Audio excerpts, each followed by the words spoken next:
এই কারেন্ট শান্টটা বলছিলে তো, কারেন্ট শান্ট, তাই তো? দেখো কারেন্ট শান্টের ক্ষেত্রে কি হচ্ছিল, এখানে তোমার কারেন্ট যেটা হবে, সোর্স একটা কারেন্ট আছে আর একটা কারেন্ট আছে তোমার কি কারেন্ট, ফিডব্যাক কারেন্ট।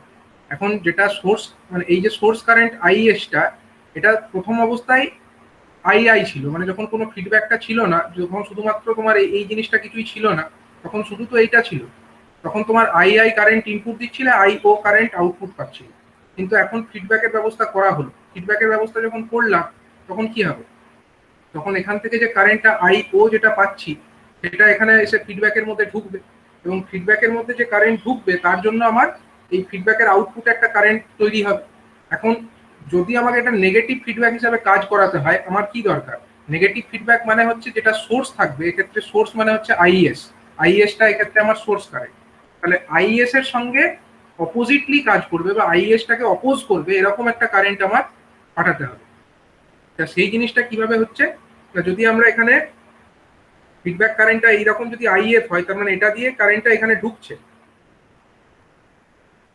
এটা দিয়ে যদি ঢুকে তাহলে বেরিয়েও তো আসতে হবে কোনো একটা জায়গা দিয়ে, সেই বেরিয়ে আসার জায়গাটা আমরা রেখেছি এইখান দিয়ে, এইখান থেকে এটা বেরিয়ে আসছে, ঠিক আছে? তাহলে কি হচ্ছে, আমার ফিডব্যাক কারেন্টটা অ্যাকচুয়ালি সাপ্লাই ভোল্টেজ থেকে, সাপ্লাই কারেন্ট থেকে বিয়োগ হয়ে যাচ্ছে, যেটা আমার সাপ্লাই কারেন্ট আইএস বা সোর্স কারেন্ট যেটা আইএস, সেখান থেকে আইএফ বিয়োগ হয়ে যাচ্ছে, এবং তার ফলে আমরা এখন আইটা রাখতে পারছি।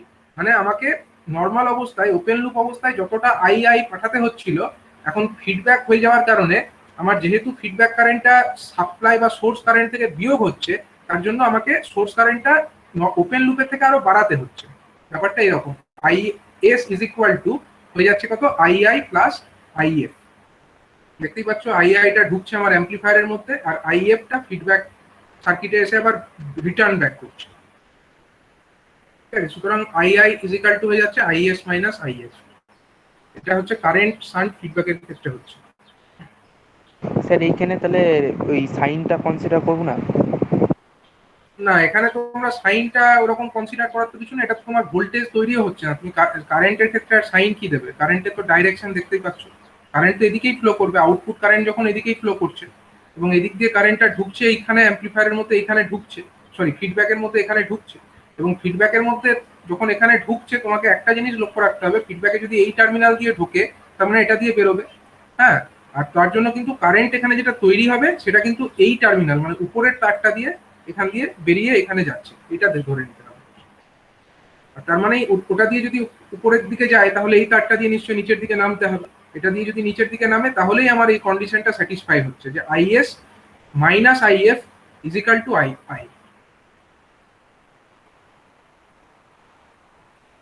সাইনের আর স্যার ব্যাপারটা আসলে একটা, কারেন্টের সময় তো না, এটা ভোল্টেজের সময় আসবে। বলো। হ্যাঁ স্যার, মানে আমি বলতে চাইছি, মানে স্যার ওই ফিডব্যাকের পরে যে বিটার পরে ওইখানে প্লাস মাইনাসটা কনসিডার করে দিলেই হবে, মানে পরে হ্যাঁ মানে হ্যাঁ তার হ্যাঁ হ্যাঁ, আগে। ওখানে ওখানে টার্মিনালে প্লাস মাইনাসটা তোমাকে দেখাবে না, হ্যাঁ, যখন এবার তাহলে ভোল্টেজের এটা, সময় তো হ্যাঁ ঠিক আছে,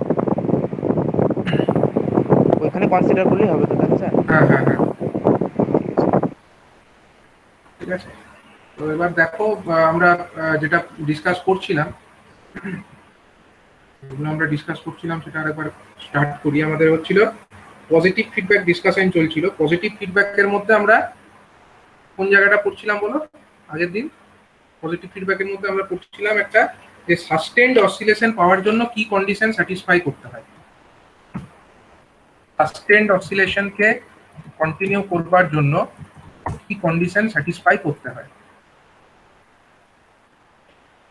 কন্টিনিউয়াস এবং আনড্যাম্পড অসিলেশন পাওয়ার জন্য আমাদেরকে একটা কন্ডিশন স্যাটিসফাই করতে হয়, সেই বিশেষ কন্ডিশনটার নাম হচ্ছে বার্কহাউজেন ক্রাইটেরিয়া। এবং সেই বার্কহাউজেন ক্রাইটেরিয়া তে কি বলা হয়েছিল, ম্যাথমেটিক্যাল ফর্মে আমরা একটা পজিটিভ ফিডব্যাক নিয়েছিলাম, একটা পজিটিভ ফিডব্যাক অ্যাম্পলিফায়ার এখানে নেওয়া হয়েছিল, এরকম এরকম হচ্ছে একটা অ্যাম্পলিফায়ার ছিল এভি, যার গেন ছিল ওপেন লুপ গেন, আর একটা ফিডব্যাক ছিল এখান দিয়ে আসছে, এটা একটা ফিডব্যাক, ঠিক আছে? ফিডব্যাকটা এসেছিল ভায়া একটা ফিডব্যাক ফ্র্যাকশনের মধ্যে দিয়ে, সেই ফিডব্যাক ফ্র্যাকশনের ভ্যালু আমরা ধরে নিচ্ছি এমভি, এটার ভ্যালু আমরা ধরে নিচ্ছি এমভি।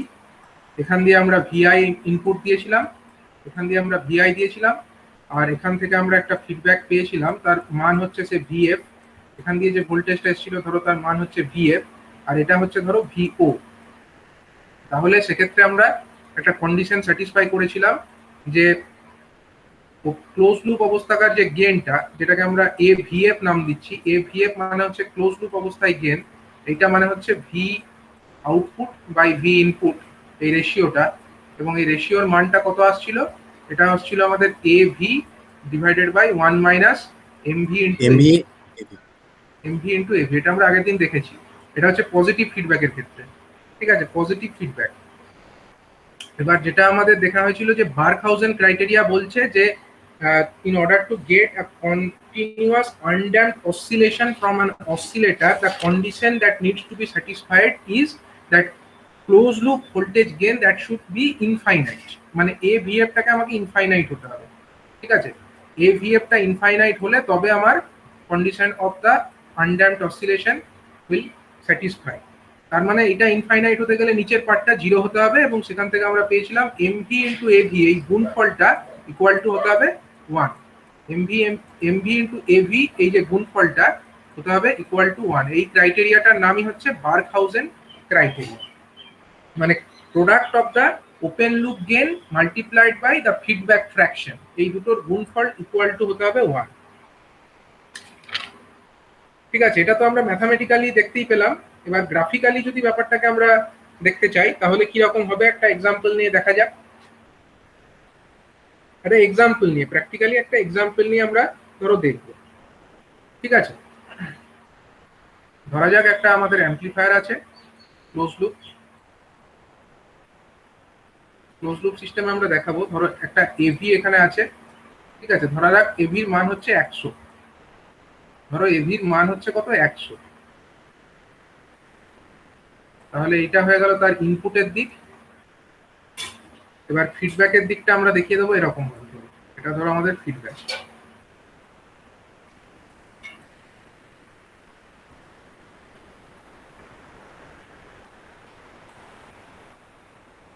তাহলে বলো এমভির মান কত হতে হবে অ্যাজ পার আমাদের যে কন্ডিশন বার্কহাউজেন ক্রাইটেরিয়া অনুযায়ী এমভির মানটা কত হতে হবে যদি কন্টিনিউয়াস আনড্যাম্পড অসিলেশন 1/100 1/100 হতে হবে, এর মানটা হতে হবে 1/100, তবেই তো গুণফল 1 হবে, তবেই তো গুণফল 1 হবে, ঠিক আছে। এইটা হতে হবে। আর এটা দিয়ে আসবে আমাদের ফিডব্যাকটা, এটা দিয়ে আমাদের ফিডব্যাকটা এখানে এসে ঢুকে যাবে। এখান থেকে আউটপুটটা আমরা নেব, ফিডব্যাকে ঢোকাবো, এখান থেকে ফিডব্যাকটাকে আবার ইনপুটের সঙ্গে জুড়ে দেবো। এটা হয়ে গেল আমাদের আউটপুট। এখন ধরা যাক একটা ইনিশিয়ালি একটা ভোল্টেজ তুমি অ্যাপ্লাই করেছো, এখানে ইনিশিয়াল একটা কিছু দিতে হবে, তাছাড়া তো অসিলেশনটা স্টার্ট হবে না। ধরো প্রথমে তো আর ফিডব্যাক নেই, প্রথমে ধরো কিছু ইনপুটই দিইনি, এখানে একটা সুইচ আছে মনে করো, একটা সুইচ, এই সুইচের মধ্যে আমরা একটা ভোল্টেজ সিগন্যাল এখানে আমরা প্রোভাইড করলাম। ধরো এখান দিয়ে আমরা এই সুইচের মাধ্যমে একটা ভোল্টেজ সিগন্যালকে এরকম এখানে দিয়ে দিলাম, জাস্ট ওয়ান টাইম আমরা দিলাম। তো ধরা যাক যেটা দিলাম তার পিক ভোল্টেজ মনে করো 0.1 ভোল্ট, মানে এই সুইচটাকে অন করলাম, দিয়ে একবার ইনপুটে ভোল্টেজটা দিয়ে দিলাম, দিয়ে আবার সুইচটাকে তুলে নিলাম, ঠিক আছে। জাস্ট একবার ওয়ান টাইম আমরা পালসটাকে অ্যাপ্লাই করলাম এবং তারপরে সুইচটাকে ওপেন করে দিলাম, মানে একবার মাত্র দিলাম, বারবার কিন্তু কন্টিনিউ এটাকে রাখবো। তাহলে একবার যদি ধরো এখানে এটা ধরো 1 ভোল্ট, 0.1 ভোল্ট ধরে নেওয়া যাক, এর পিক ভোল্টেজ যেটা আমরা দিয়েছি সেটা হচ্ছে 0.1 ভোল্ট পিক ভ্যালু, ঠিক আছে। তাহলে এখানে 0.1 ভোল্ট ঢুকবে, কোথায় ঢুকবে, এইখানে ঢুকবে, এই এর মধ্যে ঢুকবে 0.1 ভোল্ট। তাহলে এখান দিয়ে কত বার হবে, 0.1 ভোল্ট ঢুকলে এখান দিয়ে বার হবে কত ভোল্ট বলো, এখান দিয়ে বার হবে আমার 0.1 into 100 0.1 ইন্টু 100, মানে হচ্ছে 10 ভোল্ট বার হবে। তার মানে প্রথম যদি আমরা সাইকেল ওয়াইজ যদি ব্যাপারটাকে দেখি, এক একটা সাইকেলে যদি ব্যাপারটাকে দেখি, তাহলে ধরো ফার্স্ট সাইকেল আমরা ব্যাপারটাকে এরকম লিখবো, ফার্স্ট সাইকেল মানে সাইকেল একটা থাকবে, একটাতে আমরা লিখবো হচ্ছে সে আমাদের ভি ইন লিখবো, মানে ইনপুট ভোল্টেজ আমরা কতটা দিলাম। নেক্সট আমরা লিখবো হচ্ছে ভি আউট লিখবো, ভিও, সাপোজ আমি এটাকে ভিও লিখলাম, আর একটা আমি সাপোজ লিখলাম হচ্ছে ভিএফ ফিডব্যাক কত হচ্ছে, ঠিক আছে। তিনটেই তো জিনিস, একটা হচ্ছে ইনপুট যেটা এখানে ঢুকবে, এটা হচ্ছে ভি ইন, এখান দিয়ে একটা তৈরি হবে ভিও, আর এখান দিয়ে একটা আসবে, যেটা আসবে সে হচ্ছে এটা ভিএফ, এটা হচ্ছে সে ভিএফ। এই তো তিনটে জিনিস।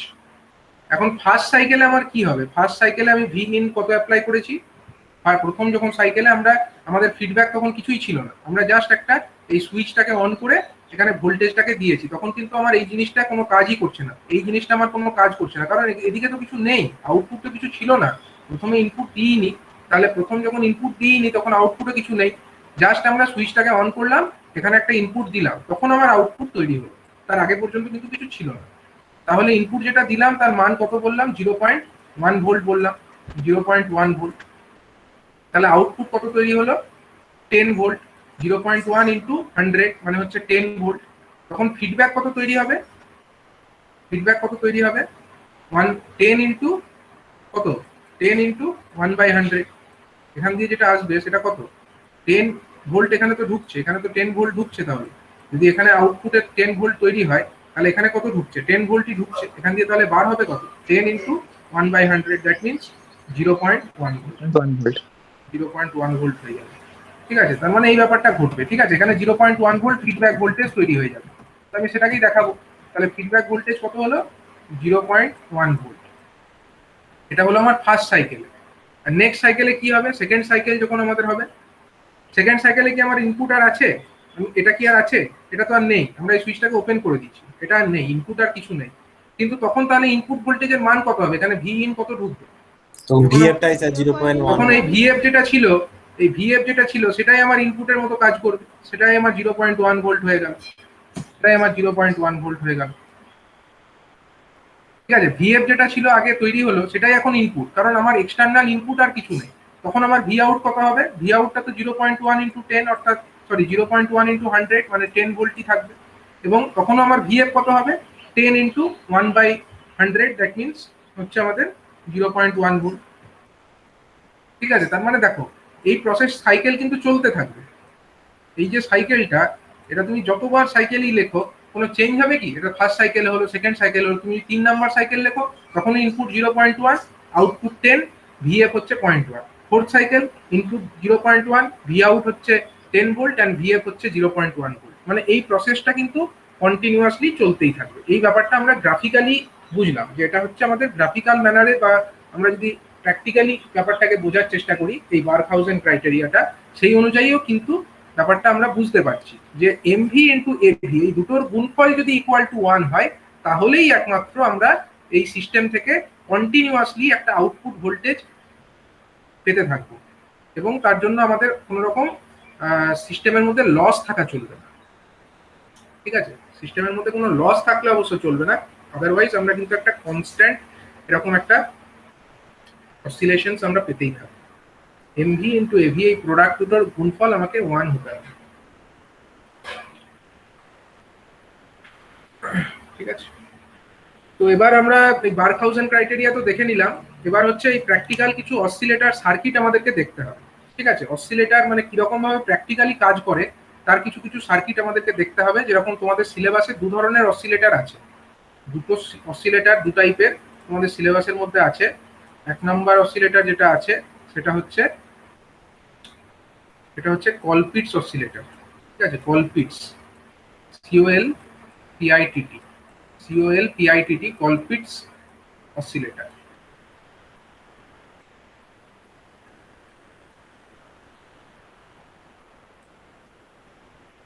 আরেক ধরনের অসিলেটর তোমাদের আছে, সেটির নাম হচ্ছে ওয়েন ব্রিজ অসিলেটর।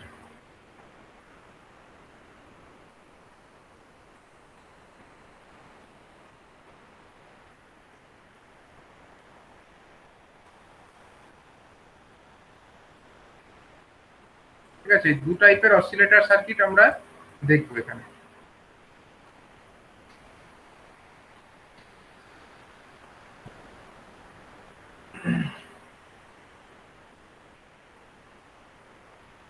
তাহলে প্রথমে আমরা দেখে নেবো কলপিটস অসিলেটর। এবার অসিলেটর জিনিসটা কি, অসিলেটরের মধ্যে কি কি থাকে আমরা আরেকবার জাস্ট রিক্যাপ করে নিই। অসিলেটর মানে কি জিনিস, একটা পজিটিভ ফিডব্যাক যুক্ত একটা অ্যাম্পলিফায়ার সার্কিট, তাই তো, পজিটিভ ফিডব্যাক আছে এরকম একটা অ্যাম্পলিফায়ার সার্কিট। তাহলে অসিলেটরের মধ্যে কি কি জিনিস থাকবে, একটা পার্ট থাকবে আমাদের গেইন থাকবে, যেটাকে আমরা এইভাবেও লিখতে পারি। সাপোজ আমরা এইভাবে গেইনটাকে যদি লিখি, ব্লকের মধ্যে না লিখে একটা অপ অ্যাম্পের মতো করেও দেখাতে পারি, তো এটা একটা গেইনকেই বোঝায়। তাহলে ধরো একটা গেইন আছে, এখানে আমরা একটা গেইন এ, ওপেন লুপ গেইন হচ্ছে এ, এখান থেকে আমরা একটা আউটপুট তৈরি করতে পারবো এখান দিয়ে আমাদের একটা আউটপুট বেরিয়ে আসবে, আমরা সেই আউটপুটের নাম দিচ্ছি ভি আউট। এবং সেই ভি আউট যেটা আউটপুট বেরিয়ে এলো সেখান থেকে আমরা একটা ফিডব্যাক নিতে পারবো। ধরো এখান থেকে আমরা একটা ফিডব্যাক নিলাম, দিয়ে আমরা একটা আমাদের ফিডব্যাক ফ্র্যাকশনের মধ্যে ঢোকালাম, সেটাকে আমরা বিটা নাম দিচ্ছি। সেই যে জিনিসটা ফিডব্যাক হয়ে এলো সেটাকে নিয়ে আমরা এখানে ফিরিয়ে দিচ্ছি। এবার এখানে আমাদের আরেকটা জিনিসও ছিল, সেটার নাম হচ্ছে ইনপুট। মানে প্রথমত তো ইনপুট ছাড়া তো আর আমার গেন আউটপুট তৈরি হয়নি, তার মানে আমাদের এখানে একটা ইনপুটও থাকবে, সেটাকে আমরা ভি ইন নাম দিলাম। আর এখানে আমাদের একটা ব্লক থাকবে, আমরা এটাকে ব্লকটাকে অ্যাজ এ সামিং ব্লক হিসাবে বলছি। মানে ঠিক আছে, এখানে দুটো জিনিসের যোগফলকে বোঝানোর জন্য এরকম ব্লক ইউজ করা হয়।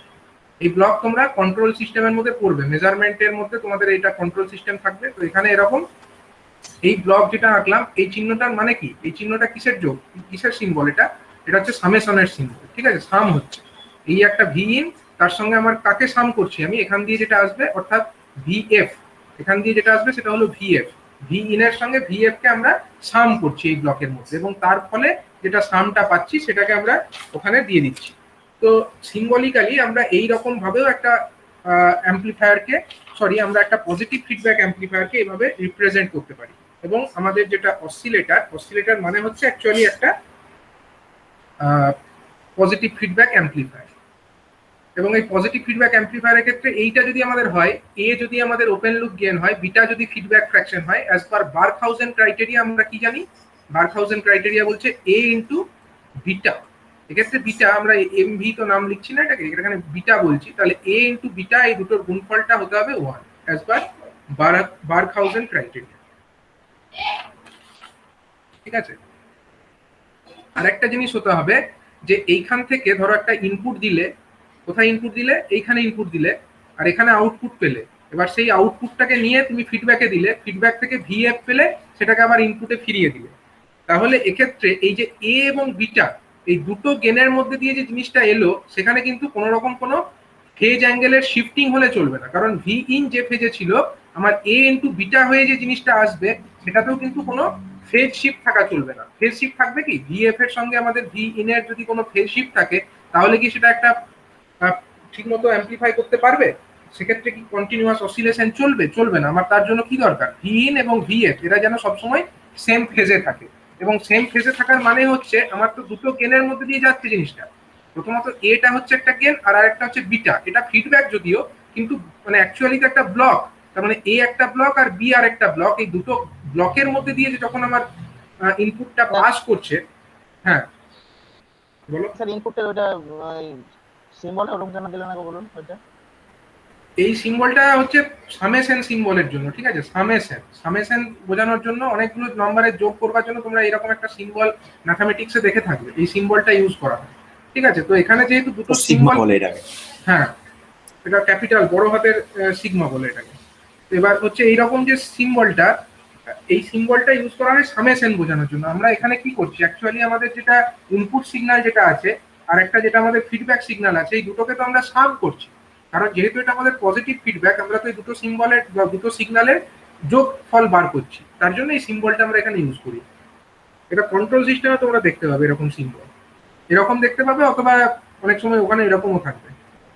কন্ট্রোল সিস্টেমে তোমরা এরকম একটা ব্লক দেখতে পাবে, এরকম টাইপের।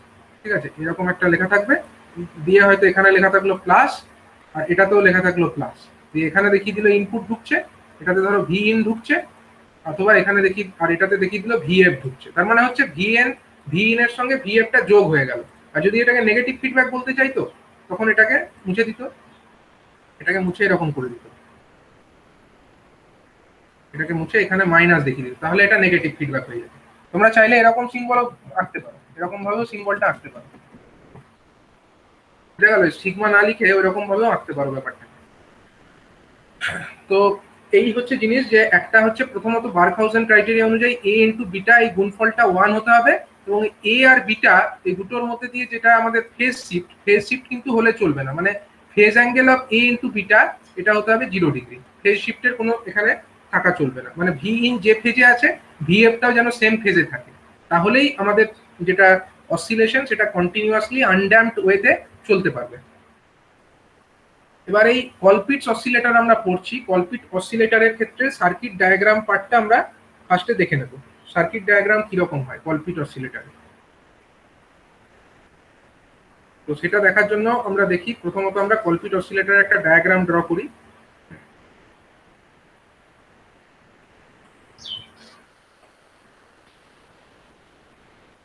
দেখো এই কলপিট অসিলেটর যেটা সার্কিট, সেটাকে আমরা আইদার বিজেটি দিয়ে ইমপ্লিমেন্ট করতে পারি, অথবা আমরা চাইলে এটাকে অপ অ্যাম্পের সাহায্যে ইমপ্লিমেন্ট করতে পারি। ঠিক আছে, আমি এখানে ধরো প্রথমে বিজেটির সাহায্যে যে সার্কিট ডায়াগ্রামটা আছে সেটা দেখছি, কিন্তু যেটা অ্যাকচুয়াল সার্কিটের যে ডেরিভেশন সেটা কিন্তু আমরা অপ অ্যাম্প দিয়ে করব। অপ অ্যাম্প দিয়ে যে সার্কিটটা আছে তার ক্ষেত্রে আমরা ডেরিভেশনটা করব, আর বিজেটি দিয়ে আমরা সার্কিট ডায়াগ্রামটা এমনি দেখে রাখছি কিরকম হয়। তো বিজেটির ক্ষেত্রে প্রথমত একটা অ্যাম্পলিফায়ার থাকবে। একটা অ্যাম্পলিফায়ার সার্কিটে কি থাকে তোমরা জানো, এরকম একটা কালেক্টর, রেজিস্টার এটা থাকছে, এখানে একটা আমাদের থাকছে একটা বিজেটি, এটা একটা বিজেটি। বিজেটির এখানে আমাদের থাকছে একটা ইমিটার টার্মিনাল, ইমিটার টার্মিনাল থেকে আমাদের থাকছে রেজিস্টার, এবং এর সঙ্গে প্যারালালে থাকবে আর একটা ক্যাপাসিটার। ধরো এখানে একটা ক্যাপাসিটার আমরা এরকম লাগিয়ে দিলাম। ঠিক আছে, এখানে আমরা এটাকে গ্রাউন্ড করে দিলাম। এখানে হয়ে গেল আমাদের বেস টার্মিনালটা আছে। বেস টার্মিনাল যেটা আছে এখানে, আচ্ছা এখানে আমরা বায়াসিং ইউজ করব। আমরা এখানে ভোল্টেজ ডিভাইডার বায়াসিং ইউজ করেছি। এখানে একটা রেজিস্টার R1 আছে, আর এখানে আরেকটা রেজিস্টার আছে আমার R2। ঠিক আছে, এই R1 R2 আমাদের ভোল্টেজ ডিভাইডার বায়াসিংটাকে কাজ করাচ্ছে। আচ্ছা, বেসে আমাদেরকে একটা সিগন্যাল তো দিতে হবে, কিন্তু এখানে ডাইরেক্টলি কোনো সিগন্যাল আমরা অ্যাপ্লাই করব না, এক্সটার্নালি ডাইরেক্ট কোনো সিগন্যাল আমরা অ্যাপ্লাই এখানে করব না। এটা হলো আমাদের RC, আর এটা হলো আমাদের RE, আর তার পাশেরটা হলো এমিটার বাইপাস ক্যাপাসিটর অর্থাৎ CE, এটা। ঠিক আছে, এই হয়ে গেল আমাদের অ্যাম্পলিফায়ার। অ্যাম্পলিফায়ারটা তো আমরা জানি, আমরা অলরেডি অনেকবার পড়েছি অ্যাম্পলিফায়ার। তাহলে এই অ্যাম্পলিফায়ারে যেটা আউটপুট তৈরি হবে সেটা কোথায় তৈরি হবে? সেটা তৈরি হবে আমাদের এখান থেকে। এখান থেকে আউটপুটটাকে কালেক্ট করা হবে। এই জায়গা থেকে যে আউটপুটটা কালেক্ট করলে সেটা ধরো এখানে একটা কাপলিং ক্যাপাসিটর নিলে, CO কাপলিং ক্যাপাসিটর, সেখান থেকে এবার আমাকে দিতে হবে কোথায়? ট্যাঙ্ক সার্কিটের মধ্যে দিতে হবে। ট্যাঙ্ক সার্কিটই আমাদের এই ফিডব্যাকটাকে তৈরি করে দেবে। কিভাবে দেবে না, এখানে একটা ট্যাঙ্ক সার্কিট মানে এর মধ্যে আছে, এর মধ্যে আমাদের কি কি আছে না, আমাদের একটা ইন্ডাক্টর থাকবে, এখানে একটা আমাদের ইন্ডাক্টর থাকবে, আর এখানে থাকবে দুটো ক্যাপাসিটর। ঠিক আছে, দুটো ক্যাপাসিটর এরকম থাকবে। এটা হয়ে গেল আমাদের ট্যাঙ্ক সার্কিট। এবার এই যে দুটো ক্যাপাসিটরের যে মাঝখানের জায়গাটা, এই মিডল পয়েন্টটা, এটাকে আবার গ্রাউন্ড করে রাখা হবে। এটাকে কিন্তু আবার গ্রাউন্ড করে রাখতে হবে। ঠিক আছে, এই যে সার্কিটটা আমরা আঁকছি এটা কার সার্কিট? এটা হচ্ছে আমাদের কলপিটস অসিলেটরের সার্কিট। ঠিক আছে, আরেক ধরনের অসিলেটর হয় এই সিমিলার, সেটার নাম হচ্ছে হার্টলে অসিলেটর, যদিও সেইটা তোমাদের সিলেবাসে নেই। হার্টলে, সেই হার্টলে অসিলেটরের সার্কিটে কিছুই আলাদা হয় না, খালি এখানে তোমার একটা ব্রাঞ্চে ক্যাপাসিটর, একটা ব্রাঞ্চে ইন্ডাক্টর আছে, আর অন্য ব্রাঞ্চটায় হচ্ছে তোমার দুটো ক্যাপাসিটর আছে। তো আর হার্টলের ক্ষেত্রে কি হবে? হার্টলের ক্ষেত্রে ওই যেটাই ইন্ডাক্টর দেখতে পাচ্ছ ওখানে তার পরিবর্তে ক্যাপাসিটর থাকবে, এবং তার প্যারালাল যেটা আছে এখানে এরকম থাকবে, একটা ইন্ডাক্টর এবং তার সঙ্গে আরেকটা ইন্ডাক্টর এরকম থাকবে, এবং তাদের যে মিডিল পয়েন্ট সেটাকে গ্রাউন্ড করা থাকবে। একটা ইন্ডাক্টর থাকলো, এখানে আরেকটা ইন্ডাক্টর থাকলো, এবং এইটাকে গ্রাউন্ড করা থাকলো। এই জিনিসটা মানে কানেক্টেড হবে। এই যে জিনিসটা আঁকলাম এখানে আমরা, এই যে জিনিসটা আমরা আঁকলাম তার পরিবর্তে এই জিনিসটা এখানে থাকতো। এটা যদি আঁকতাম তাহলে এটা হয়ে যেত হার্টলে অসিলেটর, কিন্তু হার্টলে অসিলেটরটা তোমাদের সিলেবাসে নেই, তোমাদের আছে হচ্ছে কলপিটস অসিলেটর। তো মনে রাখবে এটা কলপিটস অসিলেটরের ক্ষেত্রে এটা ইন্ডাক্টর একটা থাকবে, দুটো ক্যাপাসিটর।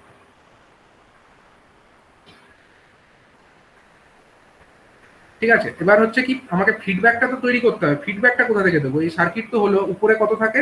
এখানে আমাদের এখানে আমাদের বায়াসিং ভোল্টেজ থাকবে। এখানে হচ্ছে ধরো বায়াসিং ভোল্টেজ যেটা আমাদের দিতে হয় VCC দিলাম উপরে বাস থেকে। তো এইটা এখান থেকে amplified output through the coupling capacitor আমরা দিয়ে দিলাম হচ্ছে আমাদের যে ট্যাঙ্ক সার্কিট, মানে একটা L, এটা ধরো L, আর এটা ধরো একটা ক্যাপাসিটর সে C1, আর এটা ধরো আরেকটি ক্যাপাসিটর সে C2। ঠিক আছে, এখন যেটা হচ্ছে এই ক্যাপাসিটর মানে এই যে ভোল্টেজটা মানে বিটুইন এই ভোল্টেজ আর এই গ্রাউন্ড এর মধ্যেকার যে ভোল্টেজ, সেই ভোল্টেজের কিছুটা অংশ আমরা অ্যাজ এ ফিডব্যাক প্রোভাইড করব। কোথায় ফিডব্যাক হিসাবে প্রোভাইড করব না, আমাদের ফিডব্যাক ইনপুট সিগন্যাল আমরা কোথায় দিই, জেনারেলি একটা অ্যাম্পলিফায়ারের ক্ষেত্রে ইনপুট সিগন্যালটা আমরা দিই হচ্ছে আমাদের এই বেস টার্মিনালে। তাহলে এই যে বেস টার্মিনাল, এখানে একটা ক্যাপাসিটারের কানেক্ট করব, ক্যাপাসিটার আমাদেরকে কানেক্ট করতে হবে। ক্যাপাসিটারের মাধ্যমে আমরা ডিসি কম্পোনেন্টটাকে ব্লক করে দিতে পারবো এবং এইটা আমাদের এই জায়গাটার সঙ্গে কানেক্টেড হয়ে যাবে।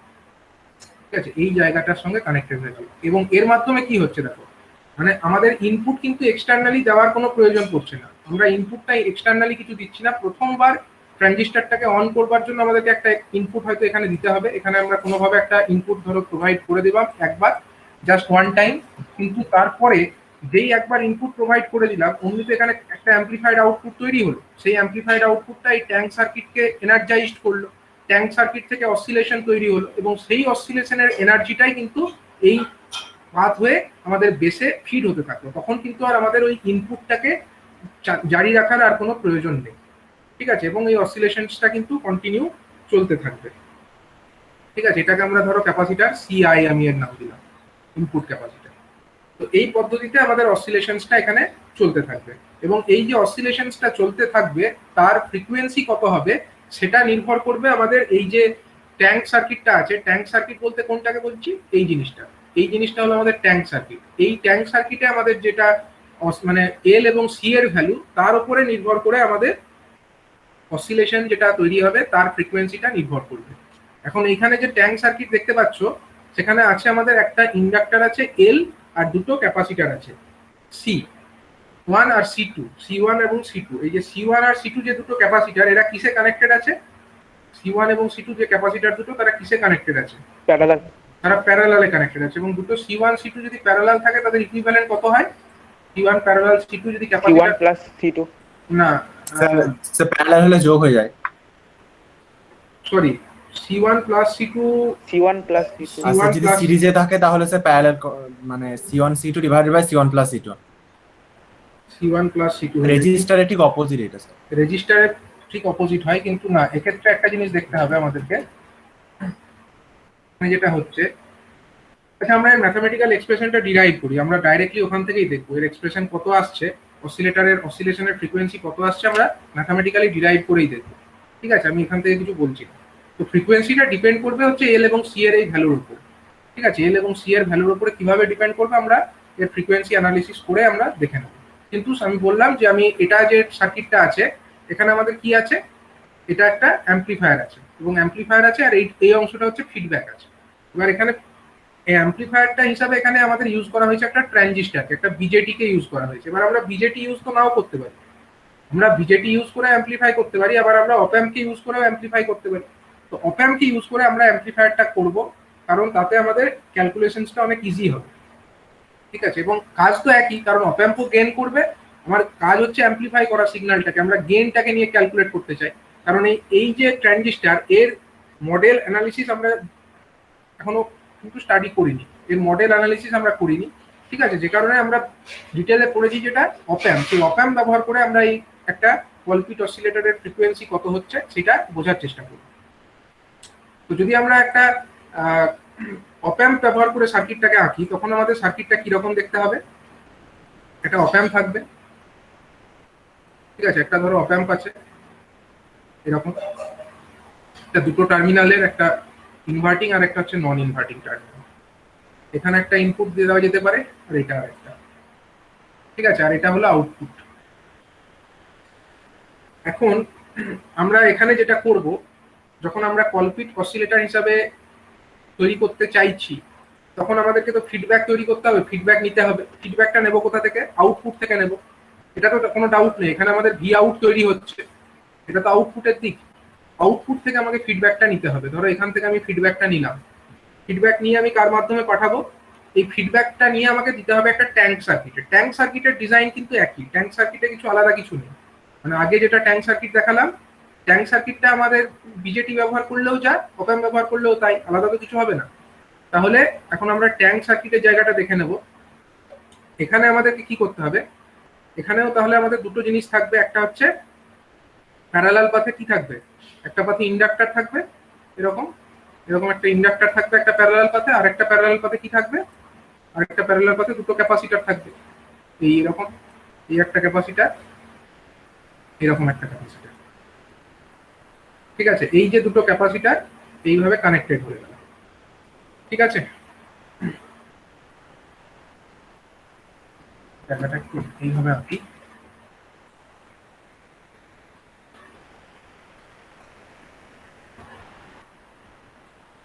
এইভাবে দুটো ক্যাপাসিটার আমার কানেক্টেড হয়ে গেল। ঠিক আছে, এবার হচ্ছে কি এদের যে মিডিল পয়েন্ট বা এদের মধ্যে যে জায়গাটা, সেই জায়গাটাকে আমার কি করতে হয়েছিল, আগের বারও কি করেছিলাম, এটা ধরো আমার C2, ধরো এটা হলো C2, আর এটা ধরো C1, আর এটা ধরো L। এদের মিডিল যে জায়গাটা এটাকে আমায় গ্রাউন্ড করতে হবে, এবং তার সাথে সাথে এই অপ্যাম্প যেটা আছে তার যে আমার নন ইনভার্টিং টার্মিনাল সেটাকেও গ্রাউন্ড করতে হবে। তার মানে আমরা এই জায়গাটাকে কমন করে গ্রাউন্ড করে দিলাম, এটাকে আমরা কমন করে গ্রাউন্ড করে দিলাম। ঠিক আছে, আর ফিডব্যাক যেটা আছে সেটাকে আমরা এর সঙ্গে কানেক্ট করে দিলাম। এইভাবে আমরা ফিডব্যাকটাকে কানেক্ট করে দিলাম এই জায়গাটাকে। তাহলে এই সার্কিটটা সবাই বুঝতে পারলে অপ্যাম্পের এই সার্কিটটাই কি করলাম, অপ্যাম্পের এই সার্কিটটাই আমরা কি করলাম বুঝতে পেরেছো সবাই? আমাদের এটা হচ্ছে একটা অপ্যাম্প, অপ্যাম্পের এটা হচ্ছে ইনভার্টিং, এটা হচ্ছে নন ইনভার্টিং টার্মিনাল।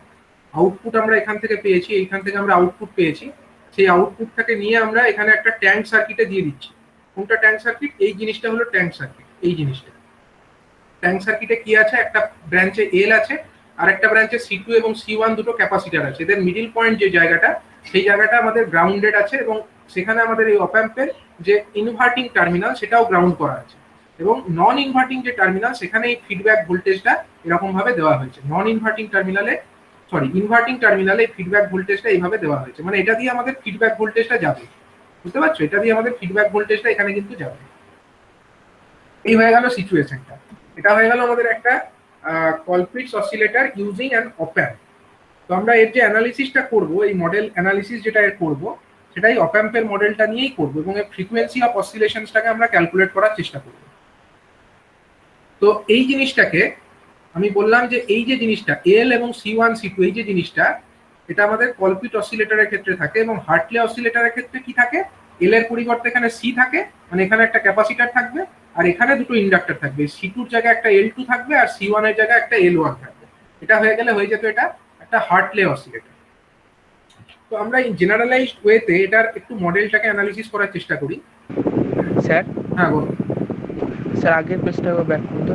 হ্যাঁ, ওইখানে স্যার ওই মাইনাস মানে প্লাস টার্মিনালটাকে গ্রাউন্ড করলেন কেন? প্লাস টার্মিনালটাকে অপ্যাম্পের ক্ষেত্রে গ্রাউন্ড কোথায় করা হয় বলো? অপ্যাম্পের ক্ষেত্রে প্লাস টার্মিনালটাকে গ্রাউন্ড করলে কি হয়? অপ্যাম্প এটা তখন কি অ্যাম্পলিফায়ারের মতো কাজ করে বলো? এরকম অ্যাম্পলিফায়ার করিয়ে স্যার নন ইনভার্টিং। নন ইনভার্টিং কি এরকম কি বলো? এটা কি অ্যাম্পলিফায়ার? না ইনভার্টিং। Inverting amplifier. এক্ষেত্রে গেন কত হয়? এক্ষেত্রে ধরো এটা R1 আর এটা ধরো R2, তাহলে গেন কত হবে? এক্ষেত্রে গেন হয়ে যাবে আমাদের -R2/R1 * V। এভি। হ্যাঁ, এভি মানে গেন যেটা হবে -R2/R1 হয়ে যাবে, তাই না? -R2/R1 হয়ে যাবে, মানে এটা একটা ইনভার্টিং অ্যাম্পলিফায়ারের মতো কাজ করবে। এই যে অপ্যাম্পটা, এটা একটা ইনভার্টিং অ্যাম্পলিফায়ারের মতো ব্যবহার করবে। বুঝা গেল? সেই কারণে আমরা এই টার্মিনালটাকে গ্রাউন্ড করেছি। এটা নন ইনভার্টিং টার্মিনাল, ওটাকে আমরা এই কারণেই গ্রাউন্ড করেছি। এবার আমরা দেখব স্যার আগের ছবিটা কিন্তু আপনি স্যার ওই অপ্যাম্প টেস্ট কেন দেখালেন না? ওইটাতে আগের হ্যাঁ স্যার, ছবিটা তো অপ্যাম্প দিয়ে নয়, এটা তো ট্রানজিস্টর দিয়ে। বললাম যে এটা দুরকম ভাবে করা যায়, আমরা ট্রানজিস্টর দিয়ে করতে পারি, আবার হচ্ছে অপ্যাম্প দিয়েও করতে পারি। বুঝতে পারলে? ট্রানজিস্টর দিয়ে করলে এরকম সার্কিট, সেখানেও ট্যাঙ্ক সার্কিট আছে, কিন্তু অ্যাম্পলিফায়ার যেটা জিনিসটা, সেখানে তো আর অপ্যাম্পের মতো দুটো ইনপুট টার্মিনাল এসব কোনো ব্যবস্থা নেই। এখানে আমার এই বিজেটি যেটা, সেটাই অ্যাম্পলিফায়ার হিসাবে কাজ করছে, মানে তুমি এখানে যেরকম ইনপুটটা দেবে, এখানে একটা ইনভার্টের আউটপুট তুমি পাবে, এটা হবে। এখানে তো আর এটা একটা অপ্যাম্প, মানে এটা হচ্ছে একটা বিজেটি অ্যাম্পলিফায়ার। ঠিক আছে, বিজেটিকে ইউজ করে আমরা এই অ্যাম্পলিফায়ারকে ডিজাইন করেছি, কিন্তু এই অ্যাম্পলিফায়ার যেটা, এটা হচ্ছে আমাদের একটা অপ্যাম্পকে ব্যবহার করে আমরা অ্যাম্পলিফায়ারটা করেছি। এবার অ্যাম্পলিফায়ারটা তুমি যেভাবেই করো, তোমার মেন উদ্দেশ্য কোনটা? তোমার মেন উদ্দেশ্য হচ্ছে এই জিনিসটাকে তোমায় করতে হবে, যেটা বার্কহাউসেন ক্রাইটেরিয়া, ওটাকে তোমাকে স্যাটিসফাই করতে হবে। এবার তুমি এই অ্যাম্পলিফায়ার এই গেইন যেটা যে ব্যাপারটা, গেইনটা, এটাকে তুমি আইদার বিজেটি দিয়েই করো বা তুমি অপ্যাম্প দিয়েই করো, কোনোভাবে তো করবে, যে করেই করো, A × β এই গুণফলটা 1 রাখতে হবে তোমাকে। এবং এই এ বিটা যে জিনিসটা বা যে ব্লকটা, সেই টোটাল ব্লকের মধ্যে ফেজ শিফটের কোনো ব্যাপার থাকলে চলবে না, কোনো ফেজ শিফট হওয়া চলবে না। এবার তুমি এর জায়গায় এখানে একটা ট্রানজিস্টার ইউজ করতে পারো, ট্রানজিস্টার ইউজ করলেও গেন পাবে, আবার তোমরা এখানে একটা অপ অ্যাম্প ইউজ করলে সেখানেও গেন পাবে। ঠিক আছে, তো এখন আমরা অপ অ্যাম্প দিয়ে অ্যানালিসিসটা করবো, কারণ অপ অ্যাম্প দিয়ে অ্যানালিসিস করাটা ইজিয়ার হবে। তো আমরা দেখছি এর ক্ষেত্রে গেনটা কিভাবে ক্যালকুলেট করা যায়। তো ধরো অপ অ্যাম্প আছে এরকম, এরকম একটা অপ অ্যাম্প, এটা হচ্ছে আমাদের মাইনাস আর এটা হচ্ছে প্লাস, অর্থাৎ ইনভার্টিং নন ইনভার্টিং। এটা হলো আমাদের বড় করে আর কি এটাকে।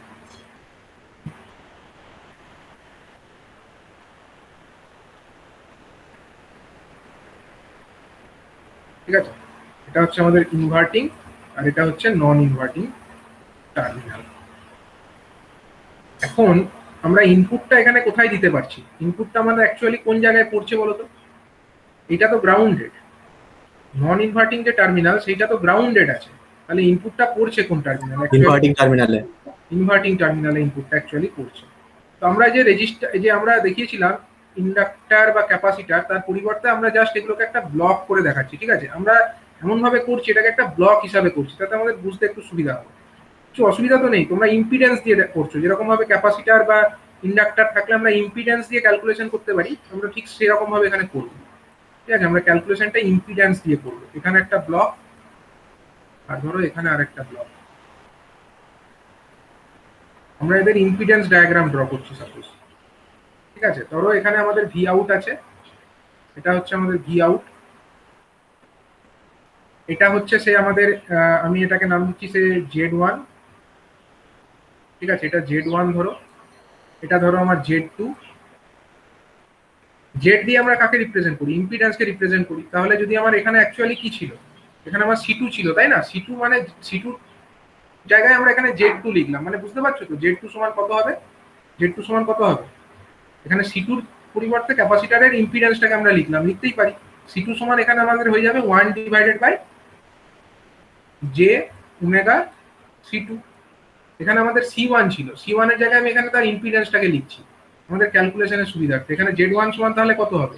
Z1 সমান হয়ে যাবে 1 divided by J omega C1। আর এই Z3 এর জায়গায় কি ছিল আমার? এখানে কি ছিল? J omega L।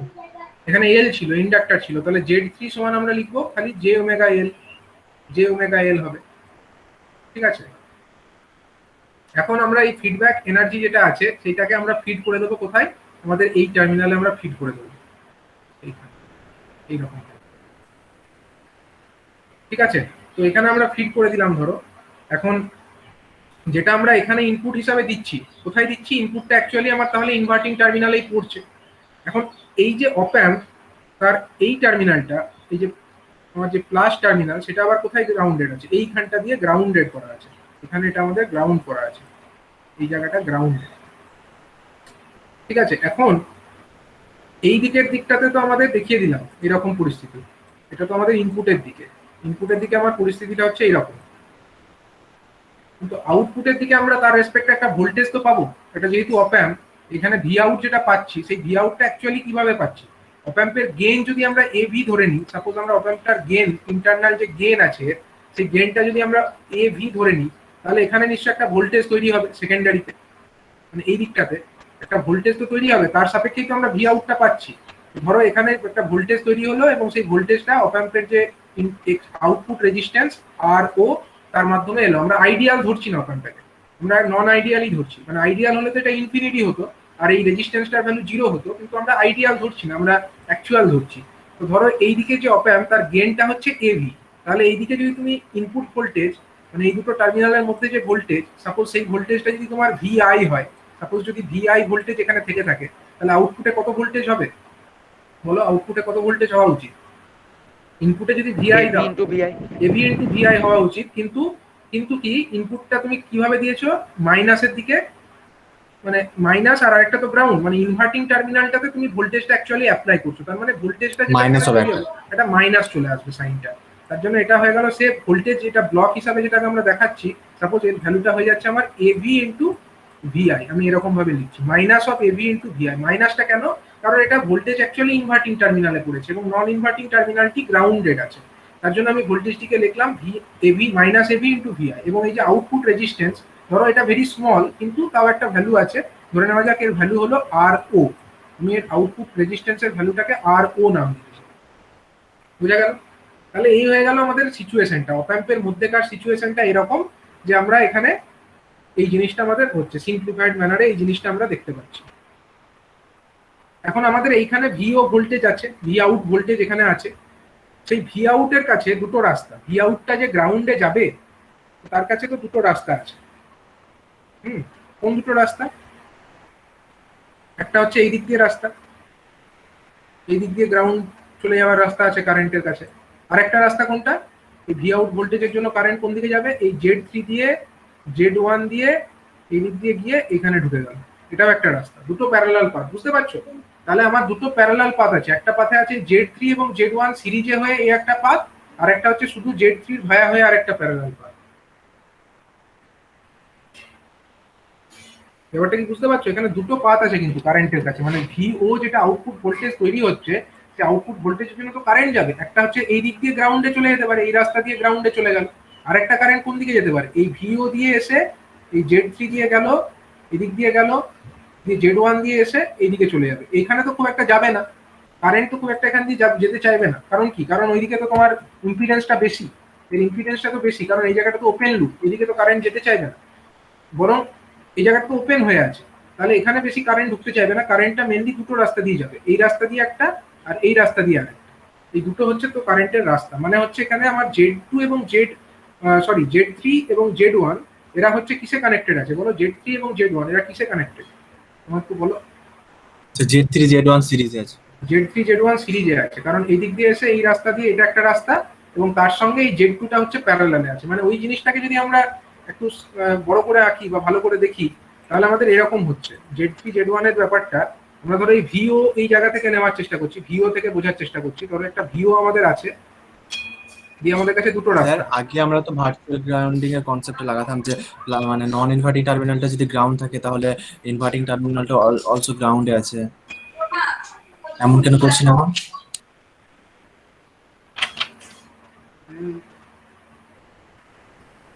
গ্রাউন্ড আছে, এবার তুমি আচ্ছা এখানটাই হচ্ছে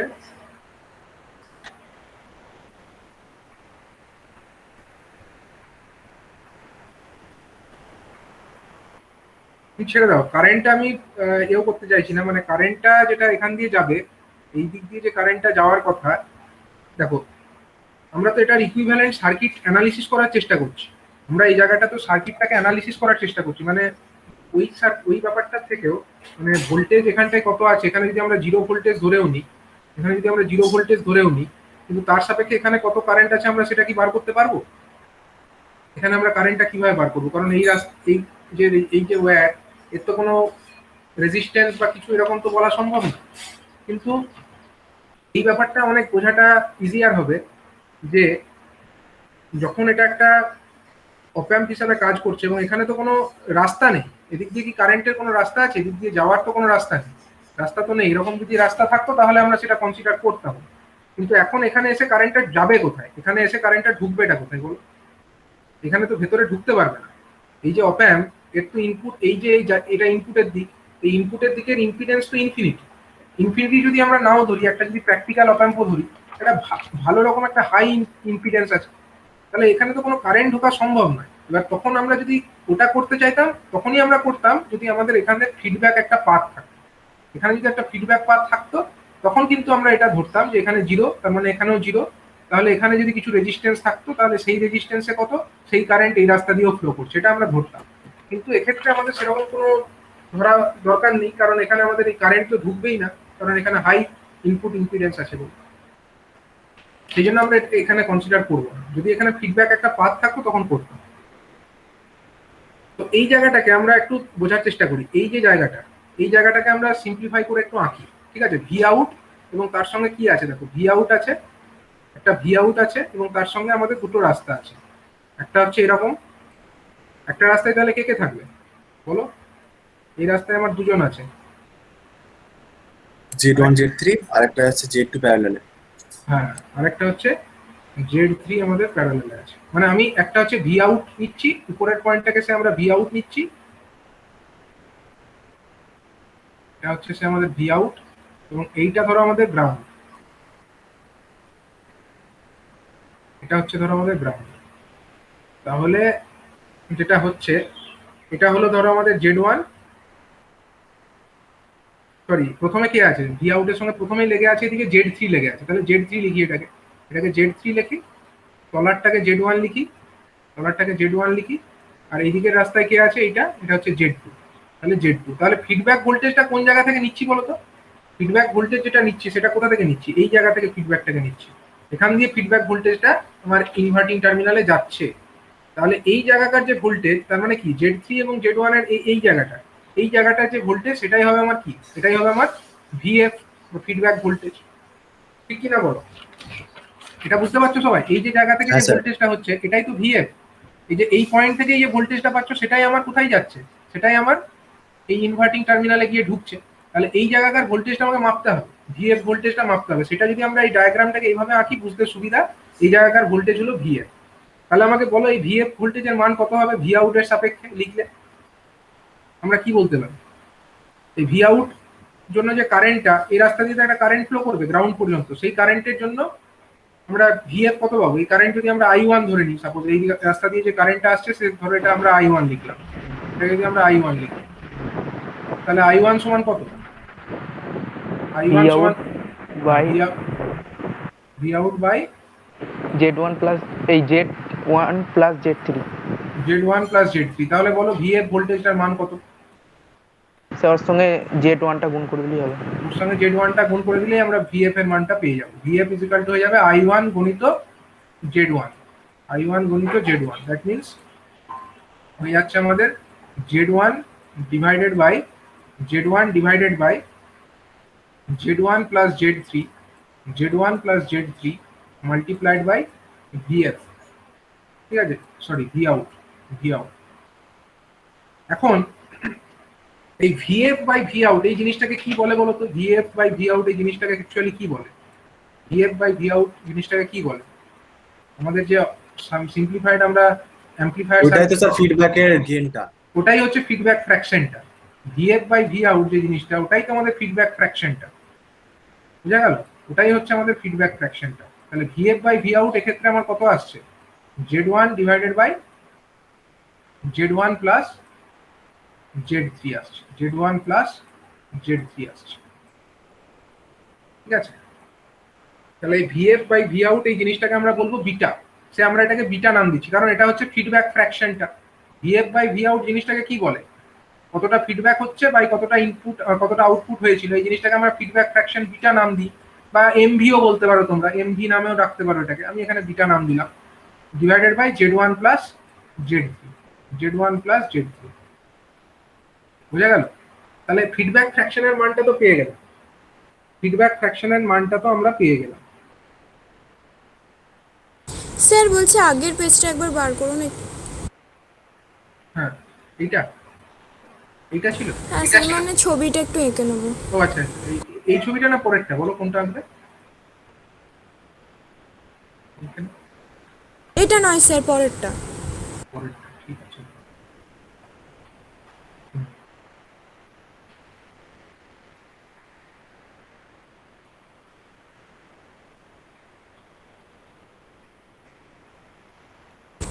স্যার এই পেজটা একটু জুম আউট করুন। আর জুম আউট করবো, আর করবো? হ্যাঁ স্যার, পুরোটা। পুরোটা নেব, ঠিক আছে। হ্যাঁ স্যার, হয়ে গেছে। ঠিক আছে, তো আমরা এভাবে তো বিটা বা ফিডব্যাক ফ্র্যাকশনের ভ্যালুটা তো পেয়ে গেলাম। এবার হচ্ছে আমরা বার করবো হচ্ছে গেইনটা কত, মানে এই যে এ যে জিনিসটা, এ ভ্যালুটা কত, এর ভ্যালুটা এক্ষেত্রে কত হবে?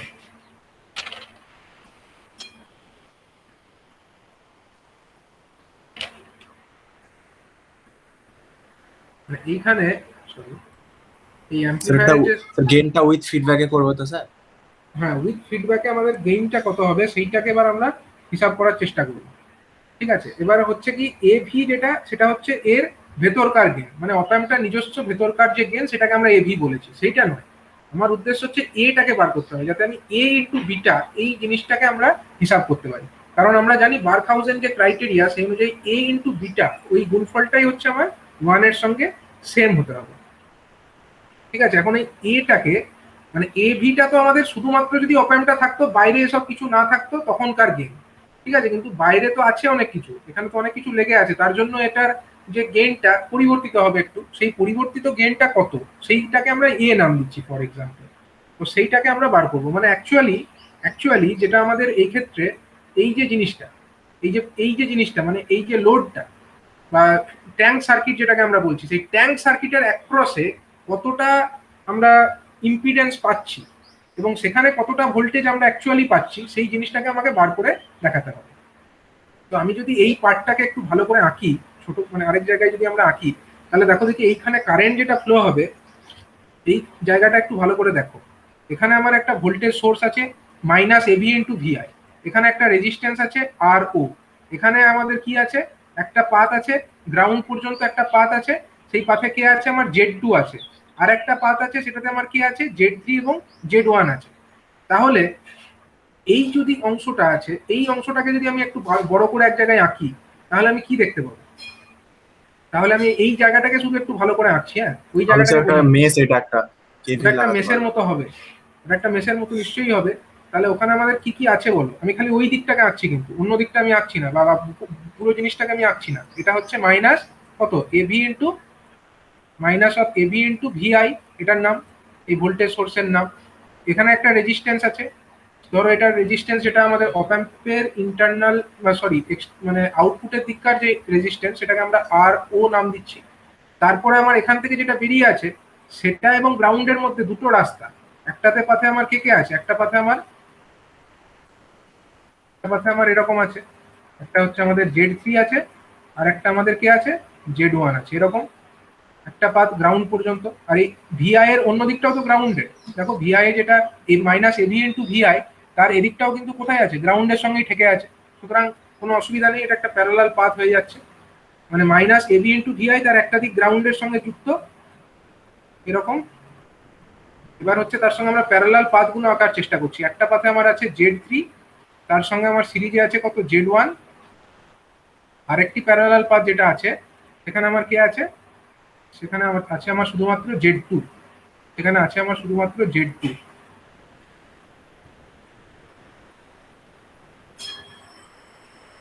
তাহলে এটাকে আমরা সিম্পলিফাই করতে পারি তো, কত কারেন্ট এখান দিয়ে ফ্লো করবে, বা আমার অ্যাকচুয়ালি যেটা দরকার, অ্যাকচুয়ালি যে ভোল্টেজটা দরকার সেটা হচ্ছে এইখানে কতটা ভোল্টেজ, মানে এই যে প্যারালাল কম্বিনেশন এর অ্যাক্রসে কতটা ভোল্টেজ তৈরি হচ্ছে, সেটাই আমার অ্যাকচুয়াল ভি আউট। তো এখানকার যে ভোল্টেজ সেটাই তো আমার ভি আউট। তার মানে ভি আউটটা অ্যাকচুয়ালি কি, এই যে জায়গাটা দেখালাম সেখানকার এবং গ্রাউন্ডের মধ্যেকার ভোল্টেজ, সেটা আমাকে বার করে দেখাতে হবে। তো বার করবার জন্য তুমি কি পদ্ধতি অবলম্বন করবে? প্রথমেই যেটা করবে, এইটার ইকুইভ্যালেন্ট বার করে নেবে, এটাকে এতগুলোকে দেখানোর তো দরকার নেই। এইটার ইকুইভ্যালেন্ট কত, সরি আমি ভুল লিখেছি, এটা Z3 নয়, এটা কত, এটা হচ্ছে Z2। Z2। তাহলে এই যে জিনিসটা এদের ইকুইভ্যালেন্ট কত, Z3 এর সঙ্গে Z1 সিরিজে আছে তার এবং টোটালটার সঙ্গে Z2 মানে আমার প্যারালালে আছে। তাহলে এই জায়গাটার ইকুইভ্যালেন্ট কত, Z ইকুইভ্যালেন্ট আমরা কি লিখতে পারি, Z ইকুইভ্যালেন্ট সমান আমরা লিখতে পারি হচ্ছে Z1 plus Z3 with parallel with Z2। মানে Z2 parallel with Z1 plus Z3, ঠিক আছে। তাহলে এটার ইকুইভ্যালেন্ট কত হয় বলো? আমরা জানি প্যারালাল থাকলে কি করতে হয়, এ মানে Z2 গণিত প্রোডাক্ট বাই সাম, মানে Z2 গণিত Z1 plus Z3 divided by কত হয়ে যাবে, Z2 গণিত Z1 plus Z3 divided by Z1 plus Z2 plus Z1 plus Z2 plus Z3, ঠিক আছে। তাহলে এই জিনিসটাকে আমরা সাপোজ Z ইকুইভ্যালেন্ট বলে দিলাম, আমি এর নাম দিয়ে দিলাম Z ইকুইভ্যালেন্ট, এবং তার মানটাও আমরা কত দেখে নিলাম। এখন আমরা এই জিনিসটার পরিবর্তে এই যে ব্যাপারটা, এই ব্যাপারটার পরিবর্তে আমরা Z ইকুইভ্যালেন্ট লিখে ফেলতে পারি তো, কোনো অসুবিধা নেই তো। তাহলে এই সিম্পলিফাইড ডায়াগ্রামটা আমার এরকম হয়ে যাবে, ডায়াগ্রামটা সিম্পলিফাই করলে আমার এরকম হয়ে যাবে। এদিকটাতে আমাদের ভোল্টেজ আছে minus of AV into VI আছে, এদিকটা আছে আমাদের এরকম এখানে আমাদের একটা রেজিস্ট্যান্স আছে আর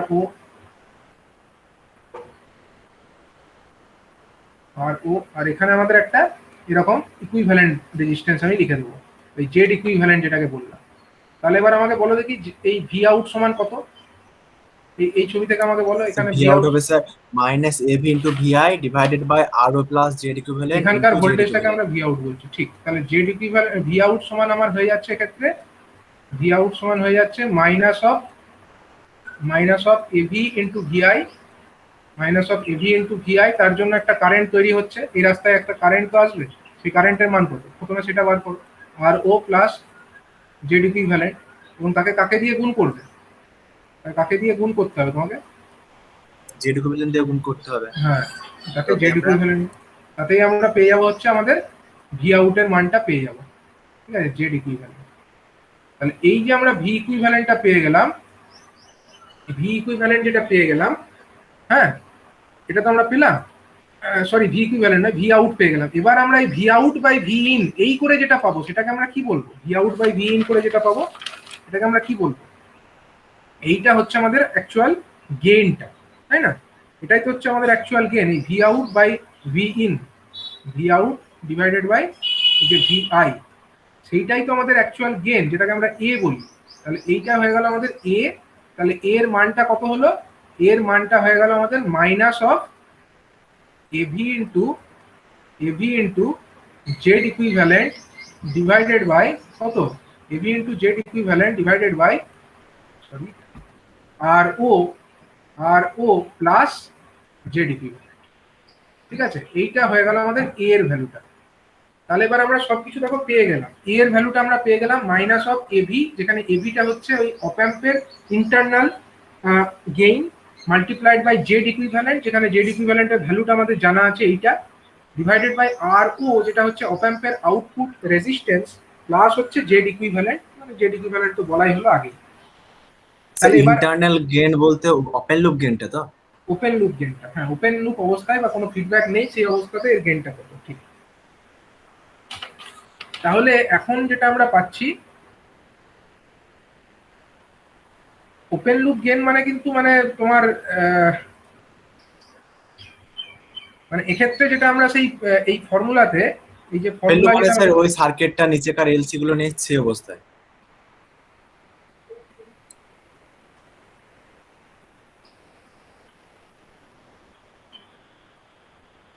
হ্যাঁ ওগুলো অবশ্যই আছে। এবার এই যে গেইনটা এখানে কিন্তু আমাদেরকে এই ক্রাইটেরিয়াটাকে স্যাটিসফাই করাতে হবে, ঠিক আছে। আমাদের লুপ গেইন যেটা বেরোবে সেটা কিন্তু এ ইন্টু বিটা, মানে আমরা এটা বার করছি অ্যাকচুয়ালি, এই যে অপ্যাম্পের যে এ জিনিসটাকে দেখানো হয়েছে বারখাউজেন ক্রাইটেরিয়াতে, সেখানে একটা পার্ট আছে এ আর একটা পার্ট হচ্ছে ফিডব্যাক বিটা। তখন আমরা এই জিনিসটাকে বার করছি, ঠিক আছে। এটাকে বার করছি মানে এই অবস্থায় বার করছি যে এই এ থেকে কতটা আউটপুট পাচ্ছি ডিভাইডেড বাই এ তে কতটা আমরা ইনপুট দিচ্ছি, সেই রেশিওটা, এই রেশিওটা আমরা বার করে পাচ্ছি কত, এই এটা। এবার এই এটাকে আমাকে হিসাব করতে হলো, এটা কত হলো minus of AB into Z equivalent divided by R O plus Z equivalent. এখন জেড ইকুইভ্যালেন্টের ভ্যালুটা আমরা জানি, জেড ইকুইভ্যালেন্টের ভ্যালু তো আমরা জানি, সেটাকে এখানে বসিয়ে দেবো, বসিয়ে সিম্পলিফাই করতে হবে, ঠিক আছে। জেড ইকুইভ্যালেন্টের ভ্যালুটাকে এখানে বসাতে হবে, দিয়ে সিম্পলিফাই করতে হবে। তাহলে এর ভ্যালু কত আসবে বলো, আমরা কপি করি এটাকে,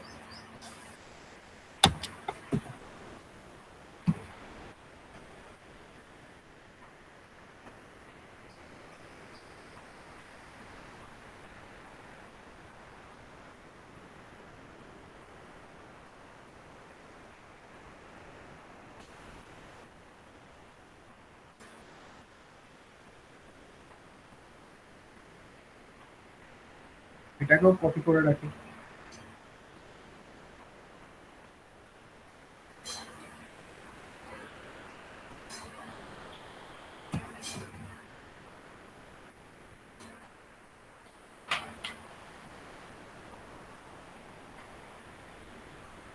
আমরা যেটা করব সেটা হচ্ছে এইখানে যেটা আছে এ, তার ভ্যালুটাকে আরো সিম্পলিফাই করে বার করব। তাহলে এ সমান কত হয়ে যাবে, এ সমান হয়ে যাবে আমাদের মাইনাস অফ এভিটা থাকলো, জেড ইকুইভ্যালেন্টের জায়গায় ওটা বসিয়ে দাও, জেড ইকুইভ্যালেন্টের জায়গায় কত বসাবে, জেড টু গণিত z1 plus z3 divided by z1 plus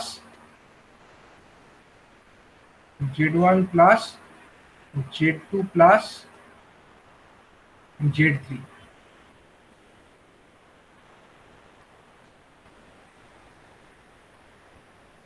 divided by কত R O plus z2 multiplied by z1 plus z3 plus z3 divided by z1 plus z2 plus z3.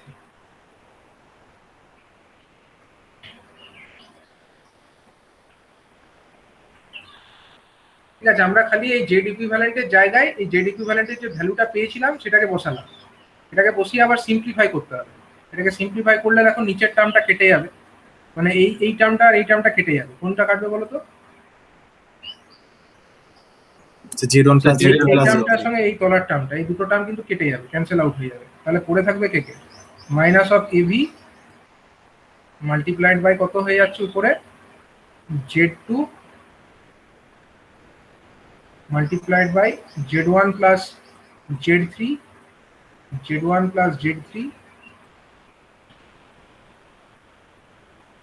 divided by কি হয়ে যাবে তোমার z2 into, আমি প্রথম second টার্মটাকে ফার্স্টে লিখছি, z2 into z1 plus z3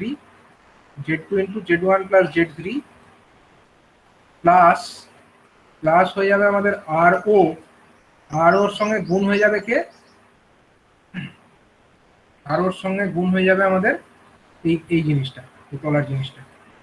তাহলে এটা হয়ে যাচ্ছে কত? আর ওর সঙ্গে গুণ করে দিলে, আর ওর সঙ্গে গুণ করে দিলে z1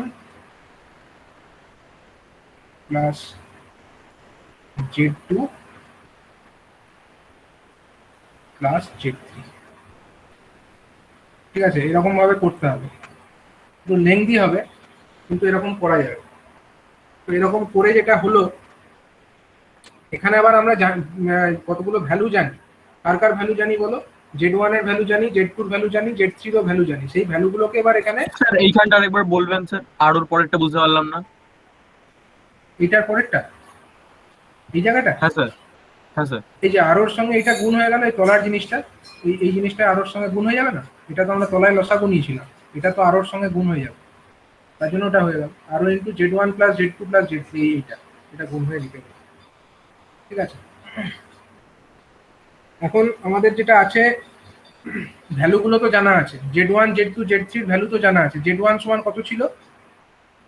z1 সমান হচ্ছে 1 বাই j ওমেগা c3, না j ওমেগা c1 তো z1 সমান কত ছিল? সরি যে c3 কেন লিখেছিলাম এটাকে? স্যার নামটা আপনি চেঞ্জ করে দিন। হ্যাঁ, আমি এখানে নামটা চেঞ্জ করে দিয়েছিলাম, সরি। এটাকে আমাদের c1 লেখা উচিত, এটাকে আমরা c1 লিখবো। c1 লিখলে আমাদের ভালো, এটাকে c1 লেখা উচিত। ঠিক আছে, c1, এটাকে c1 করে নাও। হ্যাঁ, z1 is equal two j omega c1 করে নাও, কারণ c1 আর c2 দুটো ক্যাপাসিটর ছিল। তাহলে z1 is equal two j omega c1 হলো, আর z2 সমান হয়ে গেল আমাদের, z2 সমান আমাদের হয়ে গেল কত? 1 বাই j ওমেগা c2। আর এই z3 সমান কত হলো? j omega l। এই ব্যাপারগুলোকে এখানে সাবস্টিটিউট করে ফেলতে হবে, এই ব্যাপারগুলো সাবস্টিটিউট করে এখানে বসিয়ে ফেলতে হবে। ঠিক আছে, এটা তোমরা তাহলে করবে। এখন তো করতে গেলে এটা অনেকটা লেন্দি একটা ক্যালকুলেশন হয়ে যাবে, এটা তোমরা ঘরে করবে। হ্যাঁ, করে আমাকে সিম্পলিফাইড যে অ্যান্সারটা সেটা বার করে রাখবে, পরের দিন আমরা এখান থেকেই স্টার্ট করবো। বুঝতে পেরেছো? এতদূর পর্যন্ত তো ঠিক আছে। a equal to minus ab, উপরে হচ্ছে z2 গণিত z1 plus z3 divided by নিচে হচ্ছে z2 গণিত z1 প্লাস z3 প্লাস আর ও গণিত z1 plus z2 plus z3। এবার z1 z2 z3 প্রত্যেকটি ভ্যালু জানা আছে, সেই ভ্যালুগুলো এখানে সাবস্টিটিউট যদি করে দাও, তাহলে কিন্তু টোটাল ব্যাপারটা একটা সিম্পলিফাইড অ্যান্সারের মতো বেরিয়ে আসবে। তো সেই সিম্পলিফাইডটা কত আসছে সেটা একটু তোমরা করে রাখবো, তারপরে আমরা নেক্সট যেটা আমাদের কাজ সেটা আমরা করব।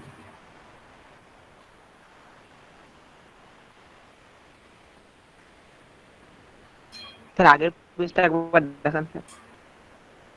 হুম, দেখো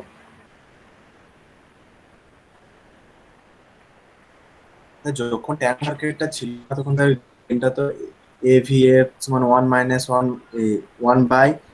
1 ইন্টু এভি করে দিতে পারছিলাম, এখন এখানে ক্যালকুলেশন করতে হতো তাই না স্যার? আহ, ট্যাঙ্ক সার্কিটটা হওয়ার জন্য তখন তো হ্যাঁ স্যার হ্যাঁ, পজিটিভ ফিডব্যাকে ট্যাঙ্ক সার্কিট ছিল না। না পজিটিভ ফিডব্যাক, মানে এটা তো পজিটিভ ফিডব্যাকই অ্যাকচুয়ালি, তো এটা পজিটিভ, মানে এটা তো তোমার পজিটিভ ফিডব্যাক, কারণ এটা যেহেতু অসিলেটরের সার্কিট, অসিলেটর সার্কিট যেহেতু, এটা কিন্তু পজিটিভ ফিডব্যাকই বলা যায়। কিন্তু তখন স্যার নিচেকার Z1 Z2 Z3 এগুলো তো ছিলই না। হ্যাঁ, Z1 Z2 Z3 ছিল না, কিন্তু Z1 Z2 Z3 ব্যাপারটা অ্যাকচুয়ালি কি, এটা তো অ্যাকচুয়ালি এল আর সি নিয়েই তৈরি। আমরা তার ইম্পিডেন্স দিয়ে ক্যালকুলেশনটা করবো বলে এরকম লিখেছি, কিন্তু এগুলো তো অ্যাকচুয়ালি ওই এল আর সি, তাছাড়া তো আর কিছু নয়। এনার্জিটা এখানে আসবে, আউটপুট যেটা তৈরি হলো সেই আউটপুটের এনার্জিটা এখানে ফিড হলো, এখানে একটা অসিলেশন তৈরি হবে, এই এল আর সি এর যে কম্বিনেশন, এই ছবিটা দেখো না, এটার সাপেক্ষেই আমরা ওটাকে এঁকেছি। এখন এই এল আর সি এর মধ্যে একটা অসিলেশন তো তৈরি হবে, একটা এনার্জি তো তৈরি হবে, সেই এনার্জিটা এখান দিয়ে এখানে ফিড হয়ে যাবে, এখান দিয়ে এখানে ফিড হবে। এখন আমরা ইনপুটটা যেরকম ভাবে এনার্জিটা এখানে দিয়েছিলাম, মানে প্রথমবার যখন অসিলেশনটা স্টার্ট করতে হয়েছিল তখন তো আর এটা এই জিনিসটা কোনো কাজ করবে না। প্রথমবার অসিলেশন স্টার্ট করার জন্য আমাকে এখান থেকে এক্সটার্নালি দিতে হয়েছিল কিছু একটা। এবার এক্সটার্নালি যেটা আমরা দিয়েছিলাম, আমাকে দেখতে হবে আউটপুট থেকে যেটা তৈরি হলো সেই আউটপুটটাকে ভায়া একটা ফিডব্যাক নিলাম, ফিডব্যাক থেকে যেটা আবার ইনপুটের জায়গায় দিলাম, সেই ইনপুট যেরকম দিয়েছিলাম, ইনপুটটা যেরকম ছিল, আমার এই ফিডব্যাক হয়ে যেটা আসছে সেটাও যেন সেম ফেজে থাকে, তবেই হলো পজিটিভ ফিডব্যাক। এটাও কিন্তু একটা পজিটিভ ফিডব্যাক। আর এটা হলো এই ট্যাঙ্ক সার্কিট, এল আর C1 C2 নিয়ে যেটা তৈরি হচ্ছে সেটা ট্যাঙ্ক সার্কিট। আমরা অ্যানালিসিস করবার জন্য ম্যাথামেটিক্যালি এটাকে Z2 Z1 Z3 এরকম করে লিখলাম। তোমরা চাইলে এগুলোকে এল সি দিয়েও রাখতে পারো, দিয়ে এরকম করে বার করতে পারো, এরকম ভাবে করতে পারো। Z1 Z2 স্যার Z3 তে ধরতেই হবে, তার কোনো মানে নেই। হ্যাঁ, আমরা জেনারেলাইজ থিওরিতে আমরা দেখেছিলাম যে MV into AV equal to 1 করতে, এখানে তো এমভিটা তো আমরা স্যার পেয়ে গিয়েছিলাম, এভিটা আমরা ওই ইন্টারনালটা ইউজ কেন করলাম না, আবার আলাদা করে ক্যালকুলেট কেন করছি এটা? এইটা এই কারণেই করছি, কারণে আমরা অপ্যাম্পের ক্ষেত্রে ইন্টারনাল রেজিস্ট্যান্স যেটা, মানে অ্যাকচুয়ালি কিছু না, এই জিনিসটা এলো কিসের জন্য, এই মানে যেটা অপ্যাম্পের আমরা রেজিস্ট্যান্সটাকে ধরলাম, আউটপুট রেজিস্ট্যান্স আর ও যেটাকে ধরেছি না, ওইটাকে হিসাবে নেওয়ার জন্য। ওটা যদি না থাকতো তখন কিন্তু এই ব্যাপারটা এত করতে হতো না, তখন তোমার কি আলাদা হতো কিছু, তখন তোমার যদি তোমার এই আর ও ব্যাপারটা যদি না থাকতো, আর ও মানে যেটা আমরা অপ্যাম্পটাকে আইডিয়াল অপ্যাম্পে ধরি, আমরা এর একটা কি ধরেছি, আমরা একটা আউটপুট রেজিস্ট্যান্স আছে বলে ধরেছি, কিন্তু আইডিয়ালি আমরা অপ্যাম্পের ক্ষেত্রে রেজিস্ট্যান্সটাকে 0 ধরি, কিন্তু এখানে সেটা কিন্তু আমরা ধরিনি, আমরা ধরেছি যে এখানে একটা রেজিস্ট্যান্স আছে। এবার এইটা যদি না ধরতাম তখন আমার মাইনাস এবি ইন্টু ভিআই যেটা হতো সেটাই আউটপুটেও হতো, হতো কি না বলো? এটা যদি না থাকতো তখন কি এই দুটো ভোল্টেজ আলাদা হতো? মাইনাস এবি ইন্টু ভিআই যেটা হতো সেটাও আমাদের আউটপুটও হতো, তখন কিন্তু কোনো আলাদা কিছু ব্যাপার হতো না। কিন্তু যেহেতু আমাদের এইটা আছে, আউটপুট রেজিস্ট্যান্সটা আছে, তার জন্য এই ইকুইভ্যালেন্ট সার্কিটটা ধরে আমরা হিসাবটা করার চেষ্টা করছি। মানে এইখানে কিছুটা ড্রপ হচ্ছে আর কি, মানে টোটাল যে তৈরি হচ্ছে ইন্টারনালি সেই আউটপুটে আমরা পুরোটা পাচ্ছি না আর কি, পুরোটা পাচ্ছি না, কিছুটা আমাদের আউটপুট রেজিস্ট্যান্সের মধ্যে ড্রপ হচ্ছে। তো আউটপুট রেজিস্ট্যান্সেরটাকে কনসিডারেশনের মধ্যে আনবার জন্যই আমরা এটাকে ধরেছি, তাছাড়া আর কোনো কারণ নেই, বুঝলে? মানে আইডিয়াল অপ্যাম্পের ক্ষেত্রে আউটপুট রেজিস্ট্যান্সটাকে আমরা 0 ধরতাম। তো আমরা পরবর্তী ক্ষেত্রে মানে তোমরা এই জায়গাটা সিম্পলিফাই করে রাখবে। হ্যাঁ, পরের পার্টটা আমরা পরের দিন ক্লাসে ডিসকাস করবো যে কিভাবে কি হচ্ছে এটা, নেক্সট পার্টটা আমরা ডিসকাস করবো, তবে গিয়ে কলপিট অসিলেটরটা কমপ্লিট হবে।